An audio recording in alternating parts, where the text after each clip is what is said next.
সক্ষম হয়েছি।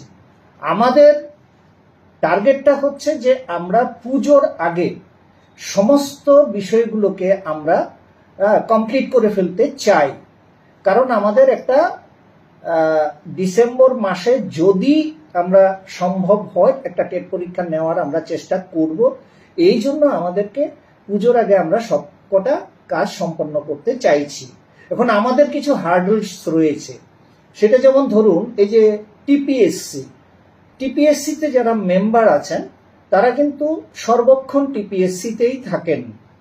আমাদের বোর্ডের যে মেম্বাররা তারা কলেজের অধ্যাপক অধ্যাপিকা, তারা কলেজে অধ্যাপনা করেন। আমাদের কাজের সময় তাদেরকে 2-4 দিনের জন্য বা 10 দিনের জন্য ডাকা হয়। ওদেরকে বেশি দিনের জন্য ডাকলে আবার কলেজ সাফার করে, তার জন্য ওদেরকে এখানে আনাটাও একটা সমস্যা।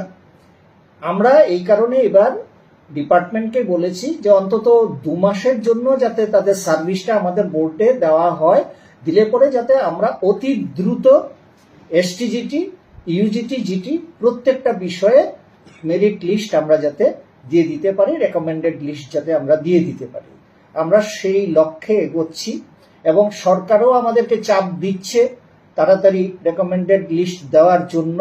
আমরা চেষ্টা করব পুজোর আগে যাতে আমরা আমাদের এই কাজটা ইউজিটি, জিটি এবং এসটিজিটি পুরোটাই যাতে আমরা শেষ করতে পারি।